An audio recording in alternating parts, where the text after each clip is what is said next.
Skin of My Tooth was memoirs by his confidential clerk, compiled and edited by the Baroness Orczy. 4. The Duffield Peerage Case. It was through the merest coincidence that Skin of My Tooth got mixed up with this remarkable case, which brought him suddenly into such great prominence before the public, and was really the foundation stone for his subsequent, more fortunate career. In those days, it seems very long ago now, money was often very tight in the Finsbury Square office. It was spent as soon as it was earned, for Skin of My Tooth never learnt its value. Principally, I think, because he never exerted himself to earn it. The gentle art of self-advertisement was totally unknown to him, and even in its most elementary stages, and had I not made friends with the sub-editor of the Surrey Post, and had got him an insert to that excellent puff beginning, Patrick Mulkins, the most eminent and learned lawyer on criminal cases, is now in our midst, etc., etc. No doubt the Duffield Peerage case would have drifted into other far less competent hands, and heaven only knows what the upshot of it would have been then. We had gone down to Guildford in connection with the Windmill Will case, and finding the sweet little Surrey town particularly attractive, Skin of My Tooth had decided to stay on for a few days, and under pretense that he would feel lonely, he insisted on my remaining with him. We had spent a week of delightful idleness, and my chief had devoured a large supply of his favorite French novels, when the murder of Mr. Sybil Thursby, a noted solicitor of the Guildford, threw the whole town into a veritable state of uproar. From the very first, the wildest rumors were circulating on the subject of the sprawling tragedy, and it became really difficult to sift the real facts from the innumerable surmises and embellishments indulged in the imaginative reporter of the Surrey Post. The truth, however, as far as I ultimately succeeded in gathering it for the benefit of my chief, who seemed interested in this case, was briefly this. Mr. Sybil Thursby had an office where he transacted his business in the Guildford High Street, but he lived in a tiny house just outside the town, on the Dorking Road, his household consisting of himself and a man and his wife named Upjohn, who shared the duties of cook, gardener, maid, and man of all work between them. On Friday last, the Upjohns went upstairs to bed as usual at 9:30 o'clock, leaving their master at work in his study on the ground floor. This room had windows opening out into a little garden in the back, and also a little conservatory leading to it. Mr. Thursby always bolted the windows and locked the conservatory the last thing before going to bed. The Upjohns heard someone knocking at the front door some 10 minutes after they went upstairs, but both having already gone to bed, they seemed to have been too lazy to get up.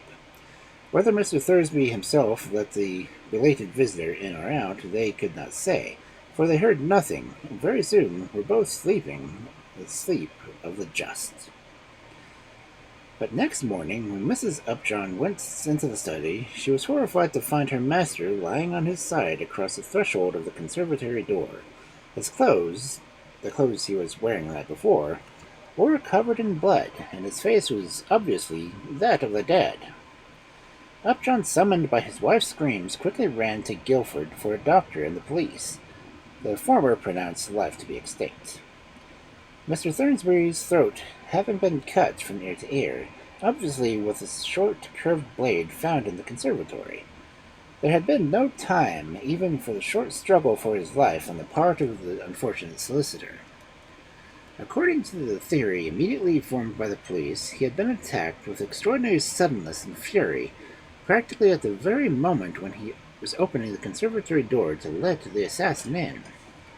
The latter must have once gripped his victim by the throat, smothered his screams, only to use the knife when the poor man was already senseless. In falling backwards, Mr. Thursby had seized the portiere curtain and dragged it down with him in his fall. Otherwise nothing was disturbed in the room. The windows were found carefully bolted. The lamp even had been extinguished. A few little articles of silver and bits of valuable china in the cabinets were left untouched. The unfortunate man's watch and chain, the loose cash in his pocket, were found intact, and to police the crime seemed as purposeless as it was mysterious.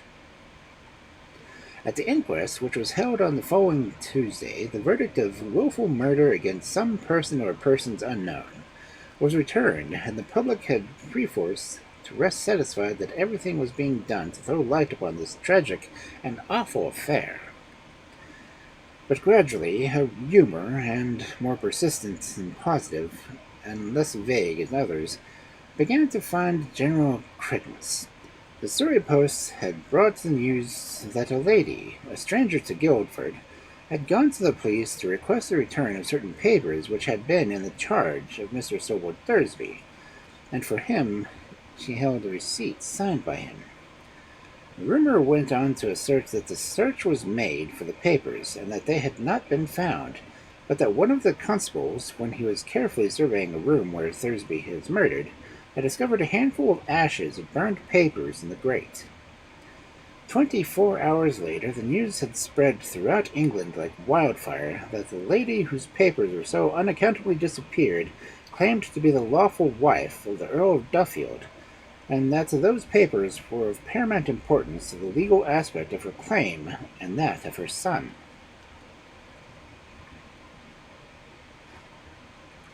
Skin of My Tooth had stayed on at Guildford all these days, chiefly because the case interested him from the very first. With his unerring instinct of criminal matters, he had scented a mysterious complication long before the many rumors anent the lady claimant had taken a definite shape. "I imagine Lord Duffield won't enjoy this washing of all his family linen in public, which seems to be quite inevitable," he said to me one morning when he had read the Surrey Post. We had just finished the excellent breakfast provided by the Crown Hotel, and Skin of My Tooth had suggested an advisability of my running up to town and get him a batch of French novels, when one of the waiters came to our table with a great air of importance and mystery and holding a card upon a silver tray. "His lordship is in his carriage," he murmured with a respect befitting an important event, "and desires to have a few minutes' interview with Mr. Mulligan." I glanced at the card, which bore the name, the Earl of Duffield, while Skin of My Tooth quietly intimated to the waiter that he would see the lordship in the sitting-room. Lord Duffield was a stout, forward, jovial-looking man of about 50, decidedly military and precise in his dress and general bearing, but at the present moment obviously laboring under a strong emotion which he was making vigorous efforts to conceal. "Mr. Mulligan, I believe," he said. "That is my name," replied Skin of My Tooth. "To what can I ascribe the honor of the visit?" "I read your name in the local papers, Mr. Mulligan, but of course I had also heard of you before, in connection with criminal cases. The persistence, but he added, looking somewhat dubiously at my humble personality, "This gentleman?" "My confidential clerk, Lord Duffield. You need have no fear of speaking before him." Satisfied on that point, Lord Duffield sat down, and then he spoke abruptly. "This is about the murder of Sybil Thursby. The turn of his affairs has taken forces me to place the matter, as far as I am concerned, into the hands of a lawyer. Our own family solicitor is too old and has never had any experience of the sort, whereas you—" "I am entirely at your disposal." "To make the matter clear to you, I shall have to take you back some 30 years, when I, a young subaltern in the line regiment quartered at Simla, had no prospects of ever inheriting his title or property. When I was barely 20, I fell in love, like a young fool I was, with a noted beauty Simla, the Miss Patricia O'Rourke, whose reputation already at that time was none too enviable. After a brief courtship, I married her, in the very teeth of strenuous opposition on the part of all my friends, and less than 6 months after my marriage, I had undoubtable proofs that Miss O'Rourke was a more evil character than even Simla had suspected. For at the time she was married to me, had a husband living still, a man named Henry Mitchell, as great a blackguard as I believe has ever trod the earth.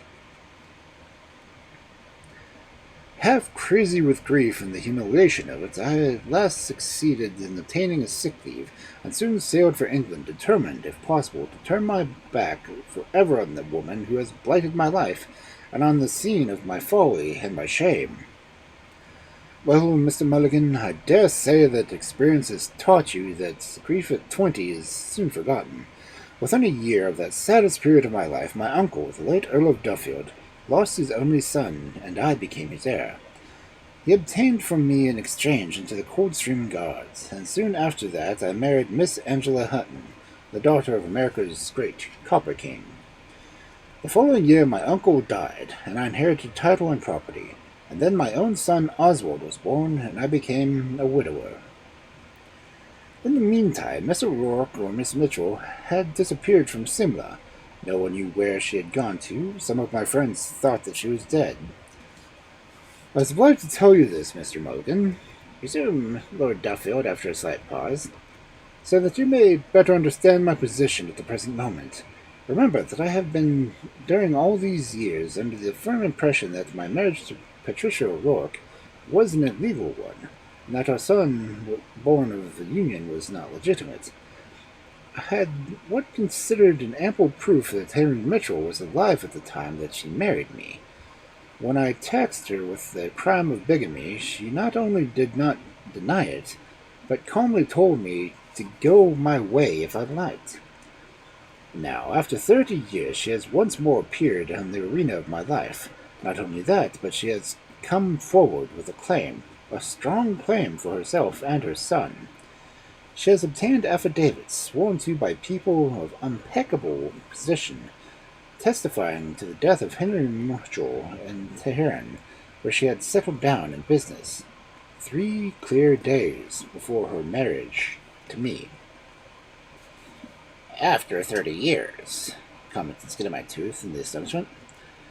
She went to see Sybil Thursby, who, as you know, perhaps, was the most noted lawyer in Guildford.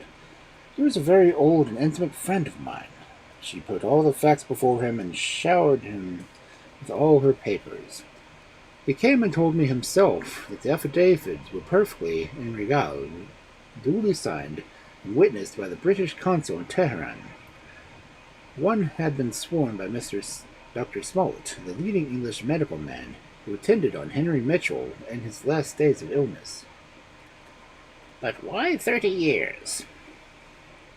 Well, it appears that she had all along been morally convinced that Henry Mitchell had died before our marriage, but she had lost trace of him for some months and had been unable to obtain the necessary proofs to convince me of his death. However, when I left her, she resolutely set to work to obtain those proofs, but by the time she had succeeded, some years had elapsed, she had also lost sight of me.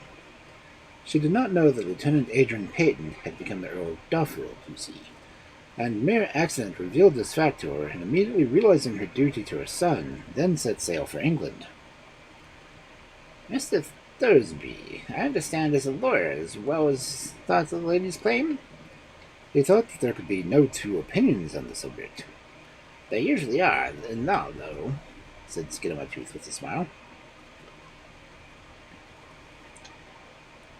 Yes, and you may be sure that I did not mean to allow my son Oswald to lose his rights and become nameless without a struggle, but Sybil Thursby had shown me the affidavits which my wife, I suppose I must call her that, had given in his charge, and I am bound to confess still that her case seemed remarkably clear. Still, I meant to fight to the bitter end, and then, and now? Now?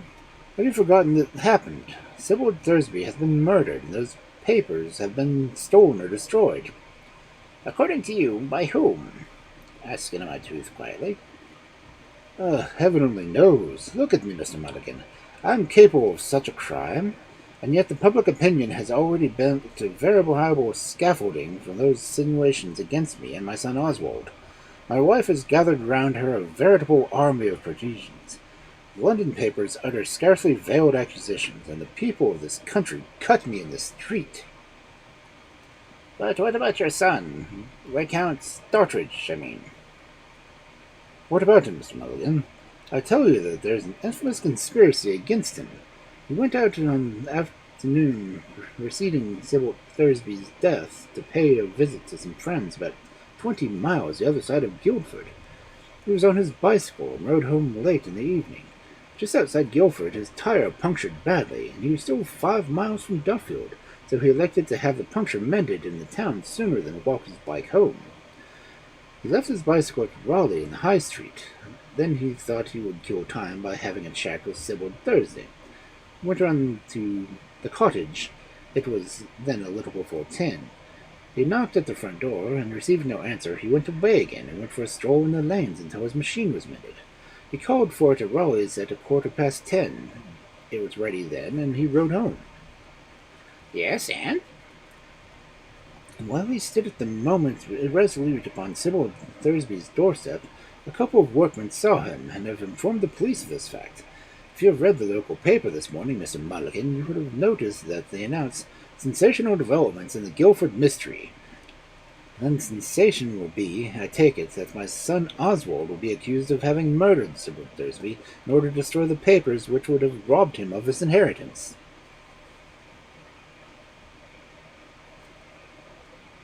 Of which crime you assert that he is innocent.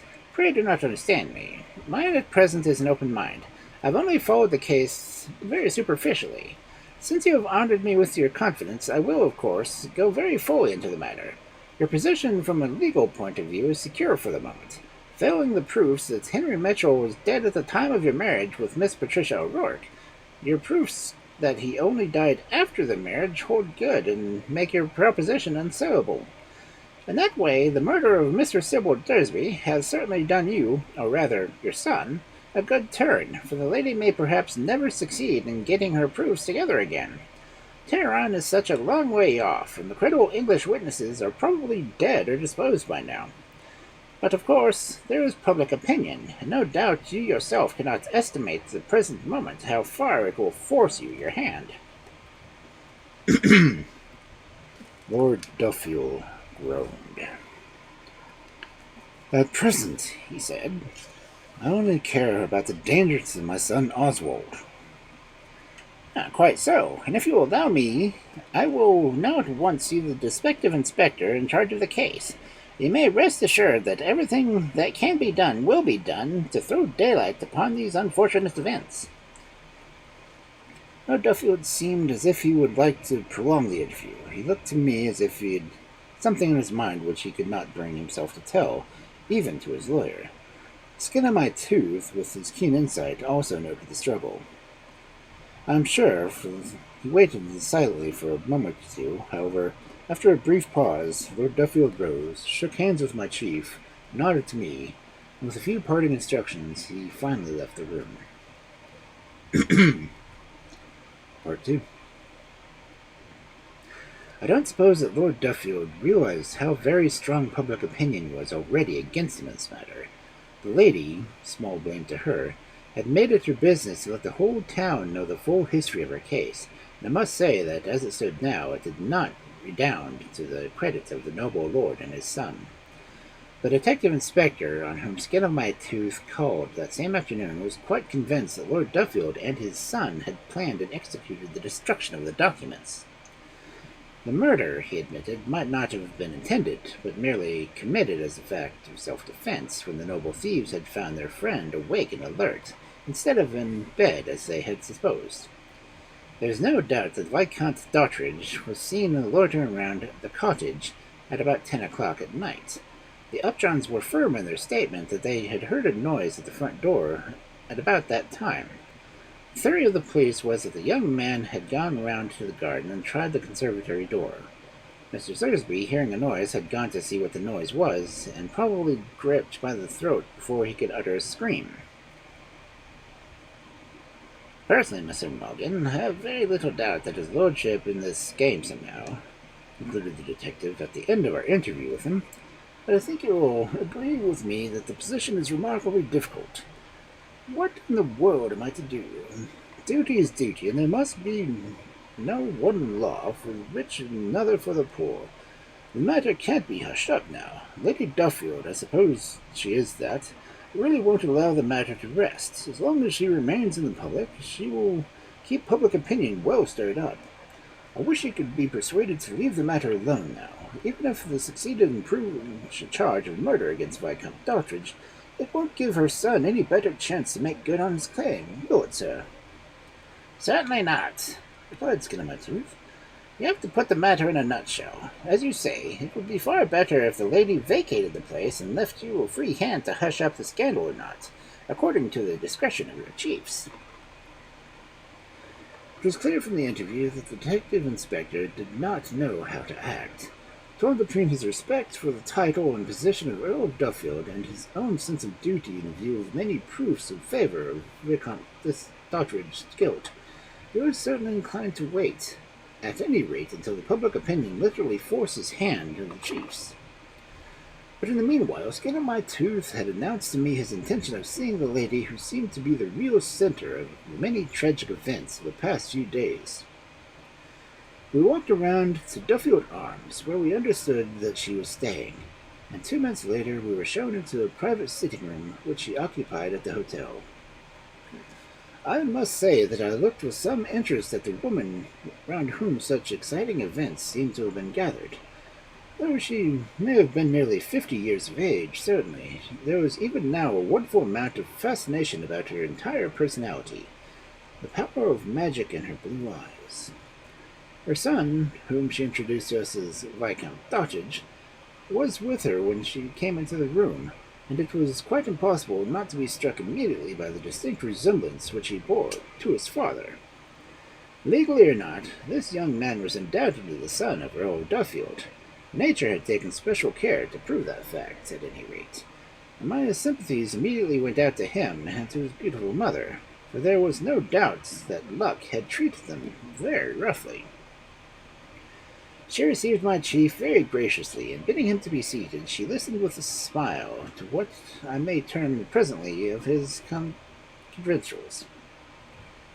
I am Lord Duffield's legal adviser in this matter, he said, but I think I may safely say that I am the friend of both parties. Whilst I serve my clients to the best of my ability, I have every desire, believe me, to be of service to you and to your son. She shrugged her shoulders. I have been a fool, Mr. Mulligan, she said. I ought never to have parted with those papers. Now I fear no one can help me.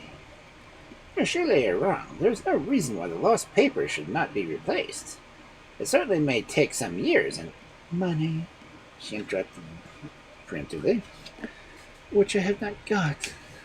Those who murdered Mr. Thursby and stole the papers knew what they were about. They have left me absolutely helpless, and even if the perpetrator of the dastardly outrage was punished to the full rigor of the law, I should still see my son ousted from his rights. Would you mind telling me the exact contents of the papers you considered most valuable to the furtherance of your case? I thought she looked at him a little suspiciously, but evidently reassured by his genial smile. She said, There were 2 sworn statements made, one by Dr. Smollett, who was a very well-known doctor in Tehran, the other by an English nurse named Dawson. Both these persons were with Henry Mitchell at the time of his death, and remembered all the circumstances connected with it. Dr. Smollett is now dead. As for the nurse, I have lost sight of her for 10 years. It is very doubtful that I should ever trace her. But surely these statements were made before the resident British Council at Tehran. Oh, yes, of course they were. Sir William Corteen was counsel at the time. He subsequently became governor of the Gold Coast and died, if you remember, some 3 years ago. Fate has indeed dealt harshly with you, murmured Skin of My Tooth with general sympathy. To tell you the truth, it never struck me at first that Lord Duffield would contest my just rights. When I understood that Mr. Thursby was a personal friend of my husband's, I left my papers in his hands, thinking that no doubt he would show them to Lord Duffield, who, feeling unimpeachable justice of my claim, would resign himself to the inevitable and give willingly to my son and his what, after all, is his due. That being a very unlikely contingency now, Lady Duffield, might I ask you what you intend to do? Failing my rights, Mr. Malkin, which I suppose from now you say that will never be granted to me, I can always fall back on that barren enjoyments. Revenge. Yes, revenge, She added with sudden vehemence. You deprive me of my position and leave my son nameless. I tell you, Mr. Malkin, that in heaven's help I will so rouse the public feeling against him that when his son has been hanged for the murder of Sybil Thursby, he in turn will have to flee this country as a pariah and an outcast, for no honest man henceforth will shake him by the hand. She had spoken with so much vindictive fury that I felt a cold shiver creeping down my back. Skin of my tooth, smiling blandly, was obliviously smitten by the fire of her magnificent blue eyes. I will, he said. Will you consider your severe mandate? Never. Surely if my client realized that you had only certain undoubtedly claim upon him, I would only speak without prejudice. But you have a son, and revenge, though sweet, might not prove very useful in his career. I never looked upon it in that light, she said coldly, rising from her chair as if she wished to end the interview. You would not care to name a figure, suggested Skin of my Tooth, insinuatingly, without prejudice. For the time during the interview, she turned to her son and seemed to consult him with a look, but he shook his head very energetically. Not now, she said to Skin of my Tooth, and then, with a charming smile, she intimated that she wished the interview to cease. You will, in any case, always find me at your service, concluded my chief blandly, as we finally took our leave. Part 3. As the days wore on, and the mystery around the Guildford tragedy seemed to deepen more and more, I had another interview with Lord Duffield, at which his son, the only son he would acknowledge, was present. And I must say that seeing that these two men, typically of the English country-bred but high-born gentlemen, it was almost impossible to conceive that they would lend their hand to a dastardly murder of an old friend. Skin of my Tooth had received overtures on the past of the claimants, who seemed to have finally realized their revenge was but sorry pleasure, expressed themselves ready to accept a monetary compromise in return for their permanent residence out of England. To my immense astonishment, Lord Duffield fell in readily with this arrangement, which, after all, was nothing but a bribe, and the first idea gave me the purpose that he and his son had something of a conscience. It was quite certain that the constrained feelings seemed to exist between father and son. Undoubtedly, I often caught Lord Dottage casting furtive glances at his father, and once or twice Lord Duffield looked long and searchingly at his son, then sighed and turned his head away. I don't pretend to any deep insight to human nature, but it certainly struck me that these two men had begun almost to suspect one another, and no wonder. Who else but they had any interest in destroying the papers which would have made good the cause of the claimants? And I had seen the detective inspector that morning, and knew that the police, forced into my public opinion, egged on by claimants, and convinced that they held sufficient proofs, had at last decided to apply for a warrant for the arrest of Viscount Dottage. That same afternoon, Skin of my Tooth at last obtained leave to go over to the cottage. The police, who always resented outside interference in such matters, had so far, on some pretext or another, always refused permission. But my chief was on his mettle. Lord Duffield had promised him £10,000 if he succeeded in elucidating the mystery and in averting the disgrace which threatened him and his son. Today, at last, Skin of my Tooth was able not only to make a vigorous effort towards obtaining that substantial reward, but also to indulge his passions in ferreting out the mysteries which lurk around a crime. I don't think I ever remember seeing his weird faculties more fully in evidence than over the elucidation of the Guildford tragedy, that faculty which literally made him feel the criminal even before he had any clue to his guilt. The late Mr. Sybil Thursby had been buried the day after the inquest, but in his house everything had been left just as it was the night of the appalling tragedy. The Upfields had gone, refusing to sleep another night in the place where so terrible a murder had been committed, and we let ourselves in by the front door. Our footsteps echoed weirdly through the deserted house. We were accompanied by 2 constables, who, however, took but little interest in Skin of My Tooth's wild ramblings through the tiny garden, the conservatory, and the study. It seemed as if he expected the ground to give him the final key of the mystery, of which he already had studied the lock. He was walking along with his eyes glued to the floor, his hands buried in his capacious pockets of his ill-fitting coat. And every now and then I could hear himself muttering to himself, "There must be a bit, only a bit, there always is." Then at last he seemed to have found what he wanted, for he darted forward towards a long, large palm, all dead, which was now dry from want of water, which stood in an ornamental pot close to the grate. Inside the pot, he discovered with dust and mud, there glimmered a piece of paper.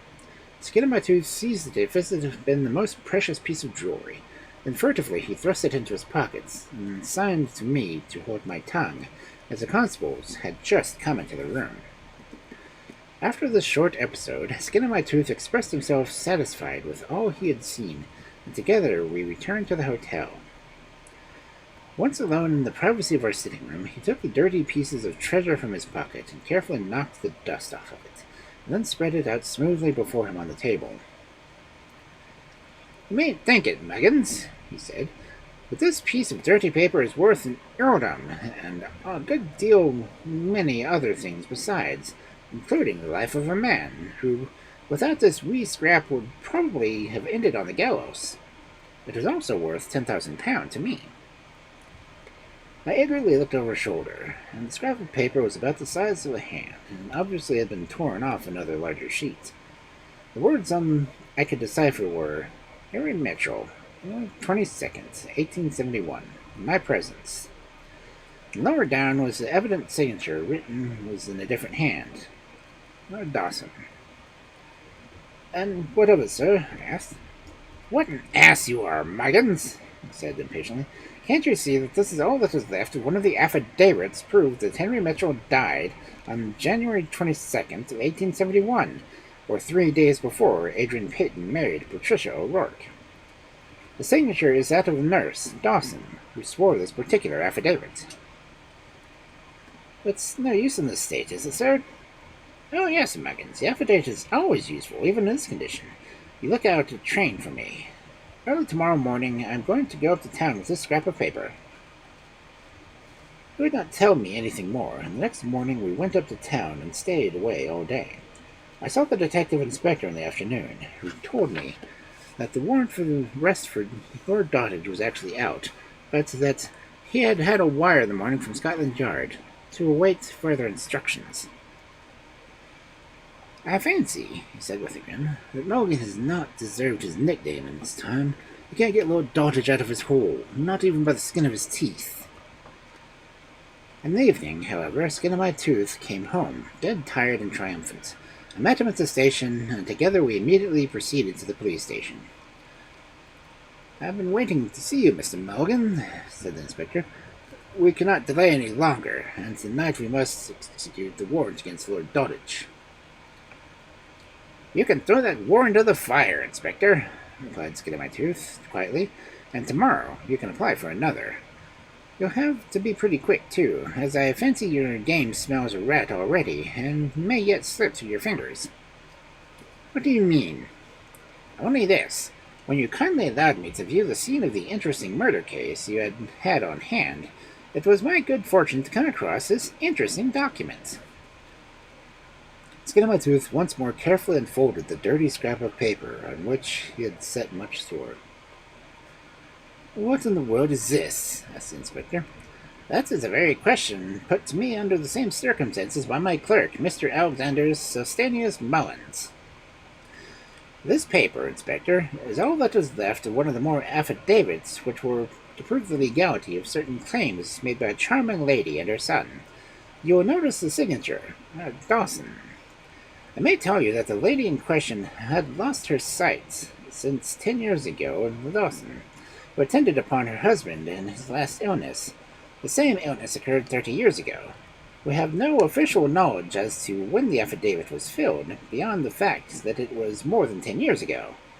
But if you will examine very carefully the paper on which this is written, you will notice a remarkably interesting fact. Skin on my tooth held up the dirty scrap of paper against the lamp, allowing the light to show through visibly. In the extreme corner, a watermark, C & Sons, became very visible. Looking through the list of English papermakers, continued the thief, quietly pointing with his thick finger, I came across the name Clitheroe & Sons of 29 Tooley Avenue. This afternoon I managed to confirm that the manager who informed me that the lettering of the watermark in this particular bit of paper indicated that it was manufactured in Clitheroe & Sons in 1899. I don't understand, inspected the inspector. What all of this, he bit the dirty paper and then at the unwieldy, bulky figure of Skin on my tooth as he quietly revealed the key to the mystery which had so long puzzled the astute detective. It is very simple, he said, with one of his bland smiles. Personally, I had suspected all along, from the moment that I first saw Lord Duffield and his son, and realized that they, if I may express it, not the brains to carry out so daring a crime successfully. Had that been very admirable, but otherwise brilliant young man committed the murder, believe me, you would have left plenty of evidence of his guilt. The fact that you yourself, in spite of your acumen, had been unable to really bring the crime home to him, showed me that a cleverer head than his, and a subtler mind, had been at work. But until you favored me with permission to view the cottage, I had not a single indication on which to work. When I first saw the lady, I realized that hers might not have been the head, but instinct told me that her son's was the hand. But there seemed to be such a lack of motive, the whole theory seemed so topsy-turvy, that I hesitated even to follow it up. And then you courteously allowed me to view the scene on which the crime itself was committed. And once that fact stuck to me very forcibly, that whoever had come for that fateful night to steal the affidavit knew where to lay his hand on him. Nothing in the room or the desk had been disturbed, and yet obviously the murderer would turn down the lamp as low as possible immediately his nefarious deed was done, lest the light from the window should reveal his presence. Then, again, you know, no doubt as well as I do, how seldom it is that the murderer does not leave a single trace or clue behind him. That the most fortunate in the case of justice, otherwise many crimes would remain unpunished. I reckoned in this instance that the man, after committing what I presuppose would be his first crime, would necessarily have his nerves very much on the jar. His hand presumably would shake, and in tearing up the papers by the very much subdued light of his lamp, and in the presence of his victim lying dead on the floor, it is impossible, I say, that some scrap should not have escaped his trembling hands. You know how paper flutters, the logy itself momentary out of sight, ready to reappear as a damning witness against him. The inspector was silent. I could see that there was hanging breathless upon Skin on my tooth's lips. And I, too, saw it all now before me, even before the chief gave us his final explanation of the unanswerable logic. In ascertaining the fact that this paper was manufactured 2 years ago, whilst pursuing had been reported and signed more than 10 years previously, it became clear to me that the affidavit setting forth Miss Patricia O'Rourke's alias, Mrs. Henry Mitchell's claim, were a pack of forgeries. From this conclusion to the understanding from her clever plan, but was a quick mental problem. After all, it was simple enough. Having forged the documents, she entrusted them to Sybil Thursby. Then her son chose his opportunity, the best he could find, steal and destroy them. After that, she hoped to rouse public indignation against Lord Duffield by openly accusing him of the theft, that he would either throw up the sponge altogether and recognize her rights, or at worst pay her a handsome compensation to clear out of the country and to leave him alone. Remember, she all but succeeded. You yourself suggested the alternative as the simplest solution for the difficulty, and Lord Duffield was quite ready to fall in by these views. But as it is, suggested the Inspector Lest, do you think we shall be able to bring the crime home with these people? They seem to have been very clever. You could bring the accusation of forgery and fraud undoubtedly home to her. You might succeed in proving the murder against her son, but I don't think that you will have a chance of doing either. Why not? I think you will find your birds have flown already. That would be tantamount to an acknowledgement of guilt, and then we could overtake them wherever they may have fled. It certainly is an acknowledgement of guilt, as you say, concluded Skin-O-My-Tooth, rising from his chair and stretching his great loose limbs. But personally, I do not think you will overtake them if they have succeeded in making good their escape. Skin-O-My-Tooth's prophecy proved to be correct. The Detective Inspector, I think, has remained convinced to this day that my esteemed employer was not altogether innocent in the matter of the escape of Mr. Hinchin and her son from the clutches of the law. They had left for London that very evening, and thence had gone to Dover, and where all trace of them had ostensibly vanished. I believe that their lucky escape from justice cost Lord Duffield a pretty penny, but of course he felt that enough family dirty linen had been washed in public, and he was willing to pay a good sum to save even more illegitimate son from the gallows.